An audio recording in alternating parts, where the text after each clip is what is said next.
എല്ലാവർക്കും അറിയുന്ന ഒരു യൂട്യൂബ് ചാനലാണ് മല്ലൂസ് ഫാമിലി. ഇപ്പോൾ ലേറ്റസ്റ്റ് ആയിട്ടുണ്ടെങ്കിൽ പിന്നെയും ഭയങ്കരമായിട്ടൊരു ആൾക്കാർ സംസാരിക്കുന്ന ഒരു കാര്യം എന്ന് പറഞ്ഞാൽ ഇതേ കണക്ക് ഉണ്ടെങ്കിൽ സുജനും അതോടെ തന്നെ പൊന്നൂസും ഉണ്ടെങ്കിൽ വേർപിരിഞ്ഞോ എന്നുള്ളൊരു കാര്യമാണ്.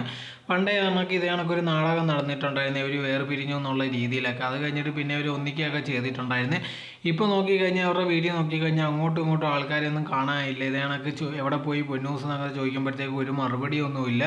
അങ്ങനെ ഇരിക്കുന്ന സിറ്റുവേഷനിൽ ഒരുപാട് പേര് പറയുന്ന ഒരു കാര്യമാണ് ഇവർ വേർപിരിഞ്ഞു എന്നുള്ളത്. പക്ഷേ അങ്ങനെ ഉണ്ടെങ്കിൽ ആർക്കും ഒരു മൊത്തത്തിൽ വിശ്വസിക്കാനും പറ്റത്തില്ല. കാരണം എന്ന് പറഞ്ഞാൽ ഇതിനു മുമ്പ് ഏതാണൊക്കെ ആൾക്കാരെ പറ്റിച്ചിട്ട് പിന്നെ അത് കള്ളത്തരമാണെന്ന് മനസ്സിലാവുകയും പിന്നെ ഉണ്ടെങ്കിൽ ആൾക്കാർക്ക് ഒരു ഡൗട്ട് പോലെ ഇവർ എന്ത് കാണിച്ചാലും ഉണ്ടെങ്കിൽ പിന്നെ ശരിയാവുമോ ഇല്ലയോ എന്നുള്ള ഡൗട്ട് എല്ലാവർക്കും ഉണ്ട്.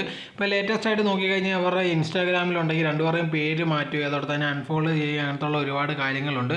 ഇതും ഇനി നാടകമാണോ അതോ ഉള്ളതാണോ ഒന്നും നമുക്കറിയത്തില്ല. എന്തായിരുന്നാലും ശരി, ഇനി വരുന്ന ദിവസങ്ങളിലുണ്ടെങ്കിൽ ഇവർ തന്നെ പറഞ്ഞാൽ മാത്രമേ അറിയത്തുള്ളൂ. ഇതുവരെ ഉണ്ടെങ്കിൽ ഇവരൊരു റെസ്പോൺസും കൊടുത്തിട്ടില്ല. അതുകൊണ്ട് തന്നെ മിക്ക ആൾക്കാരും വിചാരിക്കുന്ന ഇത് കണക്ക് പണ്ടത്തെ കണക്കത്തുള്ള നാടകം തന്നെയാണെന്ന്. എന്തായിരുന്നാലും ശരി, നാടകമായിരുന്നാലും ശരി, ഇനി ഇങ്ങനെ കാണിച്ചുകൊണ്ടിരുന്ന ആൾക്കാർക്ക് ഭയങ്കരമായിട്ടൊരു വെറുപ്പ് വരാനുള്ള സാധ്യതയുണ്ട്. വേറെ ഏതെങ്കിലും കണ്ടൻറ്റോ അല്ലെങ്കിൽ ട്രാവലോ എന്ത് വേണമെങ്കിലും ചെയ്യുന്നതാണ്. അതിന് പകരം ഇങ്ങനത്തെ ഉള്ള കാര്യങ്ങൾ ചെയ്തിട്ടുണ്ടെങ്കിൽ ഇത് കണക്ക് വ്യൂസ് ഉണ്ടാക്കുന്നത് അത്ര നല്ലതായിട്ടുള്ള കാര്യമല്ല. ഇതിനെ പറ്റിയുള്ള നിങ്ങളുടെ അഭിപ്രായം എന്തോന്ന് കമൻറ്റ് ബോക്സിൽ കമൻറ്റായി രേഖപ്പെടുത്തുമോ. നിങ്ങൾ ഈ ചാനൽ ആദ്യമായിട്ടാണെങ്കിൽ മറക്കാതെ ലൈക്ക് ചെയ്യൂ, ഷെയർ ചെയ്യൂ, കമൻറ്റ് ചെയ്യൂ, മറക്കാതെ സബ്സ്ക്രൈബ് ചെയ്ത് അടുത്തുള്ള ബെൽ ബട്ടൺ അമർത്തുക. അല്ലെങ്കിൽ ഇനി ചെയ്യുന്ന വീഡിയോസ് എല്ലാം നിങ്ങൾക്ക് നോട്ടിഫിക്കേഷനായി വരികയുള്ളൂ. താങ്ക്